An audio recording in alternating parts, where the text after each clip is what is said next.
I'd always dreamed of owning a home that felt like a sanctuary, a place where I could plant roots, both figuratively and literally. When I found the quaint two-story house in Willow Creek, a pristine suburban enclave with tree-lined streets and manicured lawns, it seemed like fate. The real estate agent had raved about the tight-knit community, the top-notch schools, and the peaceful vibe. I signed the papers without a second thought, imagining quiet evenings on the porch and weekend barbecues in the backyard. What I didn't anticipate was that my dream home would come with a neighbor named Margaret Hensleyer, as everyone in Willow Creek whispered behind her back, Marge the tyrant. Margaret wasn't just any neighbor. As president of the Willow Creek Homeowners Association, she wielded her authority like a scepter, her eagle eyes scanning the neighborhood for the slightest infraction. She was a petite woman in her late 50s, with a sharp platinum bob that seemed to gleam with menace and a clipboard perpetually tucked under her arm, brimming with violation notices. Her designer loafers clicked ominously on the pavement as she patrolled, and her voice shrill and cutting could pierce through the thickest walls. For my first 8 months in Willow Creek, I managed to stay off her radar. My lawn was pristine, my beige siding matched the HOA-approved palette, and my recycling bins were tucked away by 7:59 a.m. On pickup day, I thought I'd cracked the code to suburban bliss. Then I made the fateful decision to plant a modest herb garden in my backyard. It was a crisp Saturday morning in May when I started digging. The sun was warm, the soil rich, and I was humming to myself, envisioning fresh basil and rosemary for my kitchen. I'd barely turned over the first patch of earth when I heard Eda's voice like a dentist's drill cutting through the calm. "Excuse me, Daniel Carter. What do you think you're doing back there?" I looked up to see Margaret peering over the fence. Her tortoise-shell sunglasses perched atop her head like a crown, her phone already poised to snap evidence of my supposed crime. I wiped the sweat from my brow and forced a smile. "Good morning, Margaret. Just putting in a little herb garden. Thought it'd be nice to have some fresh seasonings." Her eyes narrowed, and her lips pursed into a tight, disapproving line. "Did you submit a landscape alteration request to the HOA?" Her tone implied she already knew the answer, and she was relishing the moment. I blinked, caught off guard. I didn't think I needed one for something this small. It's just a few herbs in my own backyard. "Every exterior change requires approval, Daniel," she said, her voice dripping with condescension. "It's in the covenant you signed. I'll need you to stop immediately, fill out the proper forms, and wait for the board's decision." She flashed a smile that didn't reach her eyes, then turned on her heel and marched off, leaving me staring at the dirt in disbelief. Grumbling, I complied. I downloaded the form from the HOA website, paid the $75 processing fee because apparently peace came with a price tag, and waited. 3 weeks later, the verdict arrived in my mailbox. Denied. The reason? Herb gardens may attract pests and detract from the neighborhood's aesthetic uniformity. I stared at the letter, incredulous. Pests? From a few pots a time? I considered fighting it, but the hassle didn't seem worth it. Little did I know, this was just the opening salvo in what would become an all-out war. The real trouble started a few months later when I decided to install solar panels. I've been reading up on renewable energy, and with Willow Creek's sunny climate, it made perfect sense.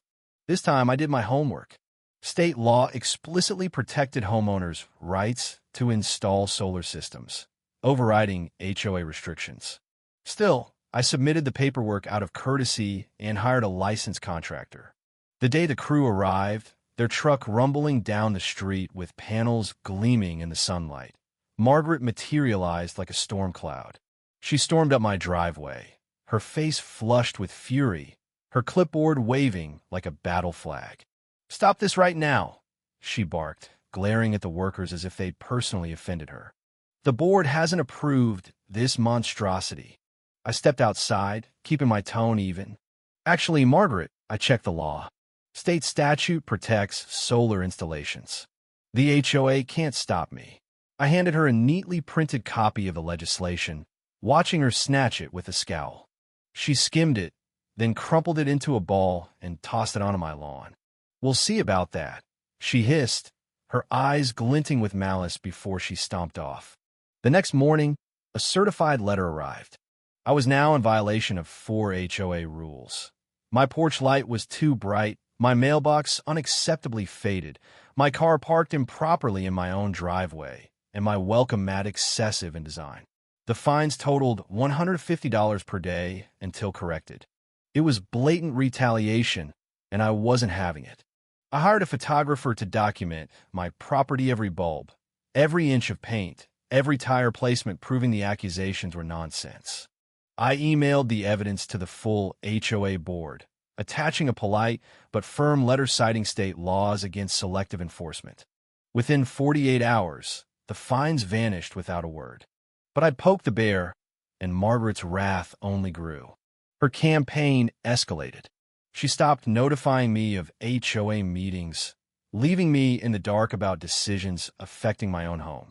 My friends got parking tickets within minutes of pulling into my driveway, even when they parked legally.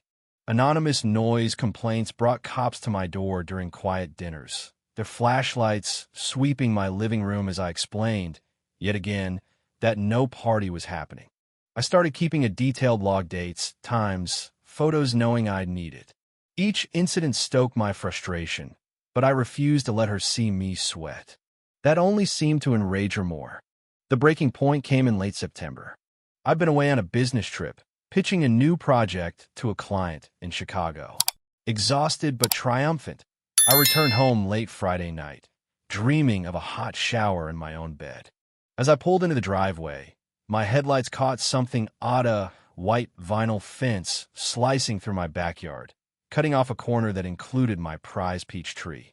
The tree, heavy with late-season fruit, now stood on what Margaret was apparently claiming as her land.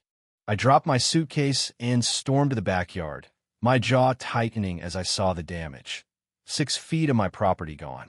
The next morning, I confronted the workers still hammering posts into the ground. "What's this?" I demanded, my voice sharper than I intended. One of them, a burly guy in a faded cap, shrugged uncomfortably. "HOA president ordered it. Said it's been approved." Marking the property line. I called Margaret immediately. She answered with a smugness that made my blood boil. "Yes, Daniel, we've clarified the boundary. The survey was conclusive." "What survey?" I snapped, my patience fraying. "I wasn't notified of any survey or fence." "Oh, it was discussed at last month's meeting," she cooed, her tone syrupy with fake regret. "You must have missed it. The fence stays." "Show me the survey," I said, my voice low and firm.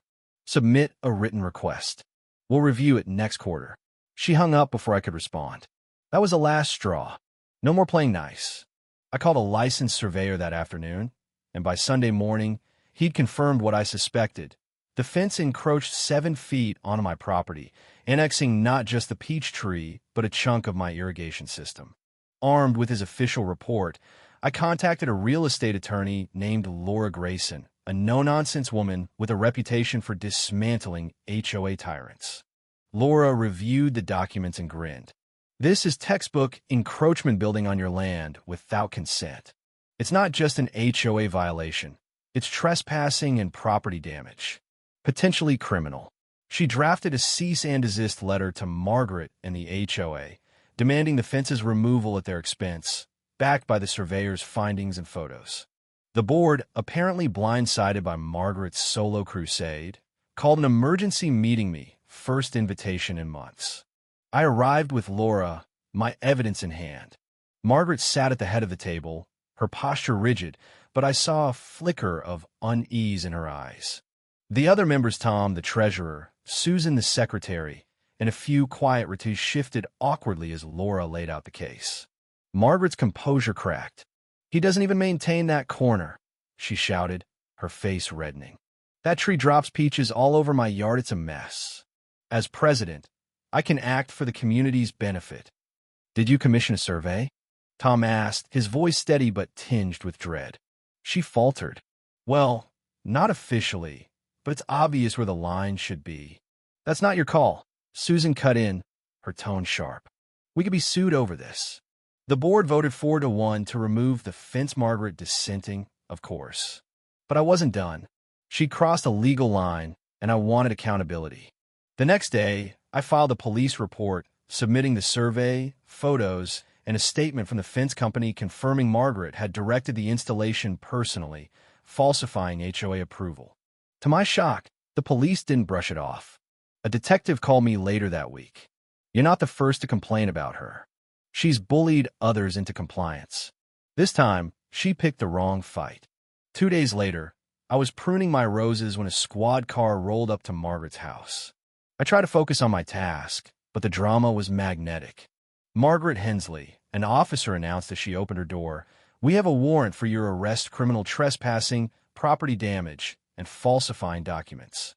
"This is absurd," she shrieked, her voice echoing across the street. "I'm the HOA president. Do you know who I am?" "Hands behind your back, ma'am," the officer replied coolly. She resisted, flailing as they cuffed her, her perfect bob now a tangled mess. Neighbors peeked from windows or stepped onto porches, phones discreetly recording the downfall of Marge the tyrant.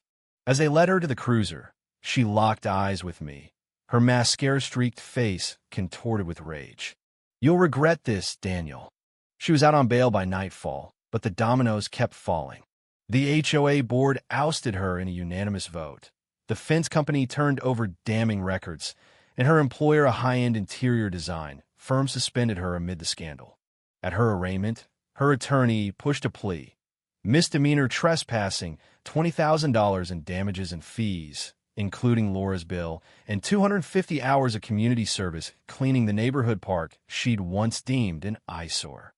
Standing before the judge, Margaret looked diminished in a plain blazer, her bravado gone. "I didn't think a fence would spiral like this," she muttered, almost to herself. The judge peered over his glasses. "Mrs.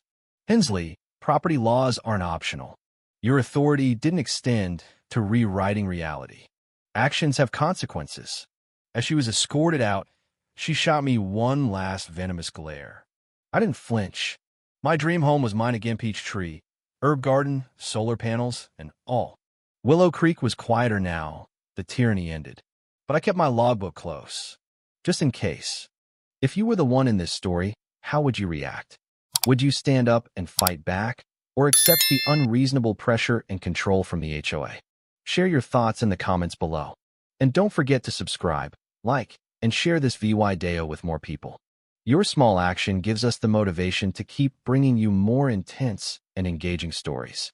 Thanks for watching, and we'll see you in the next VY Deo.